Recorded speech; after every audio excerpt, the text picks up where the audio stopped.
আসসালামু আলাইকুম বন্ধুরা, আজকে আমি ডাটা আলু দিয়ে গরু মাংস রান্না করব। তার জন্য আমি সব কিছু ধুয়ে কেটে নিয়েছি।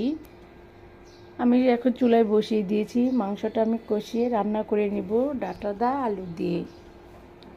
এভাবে রান্না করে খেয়ে দেখবেন, খুব মজা লাগবে। আমার কাছে তো অনেক ভালো লেগেছে। হয়ে গেছে আমার ডাটা আলু দিয়ে গরু মাংস রান্নাটা। আল্লাহ হাফেজ।